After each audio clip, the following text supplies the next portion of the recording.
अभी दिफाई तज्ज़ियाकार अलाउद्दीन बाबर ने हमें ज्वाइन किया है। Thank you so much for your time sir. अभी हम ये परफॉर्मेंस देख रहे हैं भारतीय तेजस की, जिसको रनवे पे भी नहीं उतारा गया। ये जो दुबई एयर शो में यहाँ पर सारी एयरक्राफ्ट्स का जो है मुजाहिरा किया जा रहा है। दूसरी जानिब अगर हम पाकिस्तानी एयरक्राफ्ट की बात करते हैं, JF-17 थंडर पाकिस्तान का प्राउड, लेकिन हम एक बहुत बड़ा सवाल भी उठा सकते हैं भारतीय फ़ज़ाइया पर, जिसने इसको अप्रूव किया, इसको बनाना शुरू किया वहाँ पर, और अभी तक ये बताया जा रहा है कि बनने के फेज के अंदर ही है। क्या कहेंगे आप इस पर?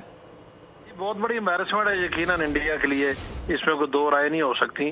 पूरी दुनिया के सामने एयर शो में आपकी जहाज जब जाते हैं, लोगों की नजरें उस पर होती हैं, और ख़ास तौर पे इस तरह के जो आपको लोकली मैन्युफैक्चर होते हैं, इस तरह के एयर शोज में या इस तरह के एग्जीबिशन में भिजवाने का फ़ायदा तो ये होता है, ख्वाहिश भी ये होती है कि इससे लोग देखेंगे, को मार्केट ही आपकी बढ़ेगी, को डिफेंस प्रोडक्शन के हिसाब से को आपको कॉन्ट्रैक्ट मिल जाएगा, को नए नए वहाँ पर आपके खरीदार आ जाएंगे। तो जब आप जाएं इस नीयत से और वहाँ पर जाके आपका मेल फंक्शन कर जाए, पूरी दुनिया देख रही हो, तो ज़ाहिर है बहुत बड़ा सेटबैक, बहुत बड़ी एम्बैरेसमेंट होती है एक मुल्क के लिए। ख़ास तौर पे हिंदुस्तान दुनिया को ये पोज करने की कोशिश करते हैं और कर भी रहा है कि ये बहुत बड़े डिफेंस फील्ड में आगे जा चुके हैं। लोकली मैन्युफैक्चर्ड एयरक्राफ्ट और बहुत सारे डिफेंस इक्विपमेंट उनके मुल्क में मैन्युफैक्चर हो रहा है और उसकी बड़ी मार्केट है।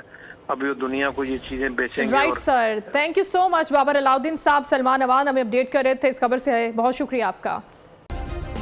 सब्सक्राइब करें और बेल दबाएं ताकि कोई खबर रह न जाए।